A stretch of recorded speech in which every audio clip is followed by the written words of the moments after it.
A study in Sidekicks has to start with Sherlock Holmes and the curious case of the archetypal assistant. Dr. Watson's very important in this story because in the books he's the person through whose eyes we see Holmes. He's there to guide us through the world of Holmes's thinking, to be the person who is there to be impressed by what Holmes does. Well, how do you know about the carriage in which the murderer and his victim arrived, for example? Oh, child's play. The marks made by the carriage wheels and by the horse's hooves in the driveway told me all I needed to know. It's like a narrative device. He's sort of spinning round the main character like a wee camera, constantly showing new sides of Sherlock Holmes, you know, and you see that to brilliant effect, perhaps better than anywhere, outside of Don Quixote and his famous sidekick Sancho Panza. And his age?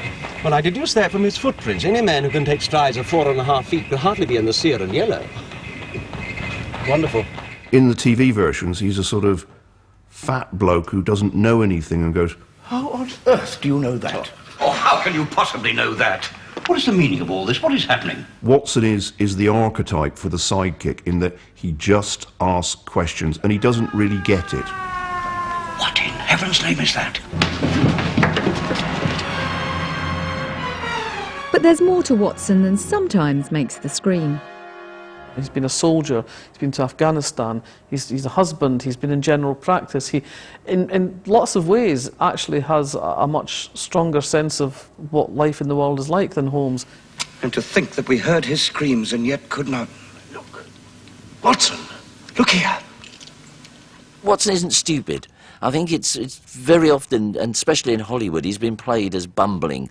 It's a sort of, it's a poor trick, you know, make Watson stupid because it would seem that then Holmes is even more intelligent. That's not the right thing to do. I think probably the Jeremy Brett series got it better, where you had a Watson then who was actually quite thoughtful, who was clever. He just wasn't a genius like Holmes. So how do you play the world's most famous sidekick? I remember when I started thinking, how many different ways can I act listening? Because that's the function. And very often the director will, you know, he'll focus on, obviously on Holmes, and then he's got to come to you to react. And a lot of the time, that's silence. So you have to be a bit careful that you're not pulling the same face. Of course. I do think they are, to some extent, two halves of the same person. And I think that's why they are drawn to each other. Watson has qualities that maybe Holmes doesn't show, and I think his function is literally to humanise a sort of genius. Watson humanises Holmes, absolutely. Holmes, particularly in his Jeremy Brett incarnation, is way out there. There's an episode, it's the Musgrave Ritual, I think, where Holmes comes down to dinner at this rather grand house, a castle, and he's out of his head on cocaine. And Hardwicke's Watson is just embarrassed by it. And so he acts as a sort of anchor, I think. He's the person who shows us what the consequences of Holmes's strangeness are. But Holmes's one friend is also the author's alter ego. In all the depictions of Sherlock Holmes and Dr. Watson is the one who looks like Arthur Conan Doyle.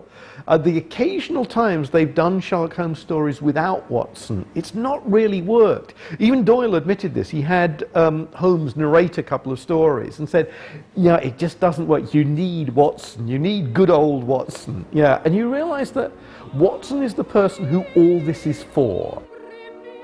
For all their adventures together, they left their greatest mystery unsolved.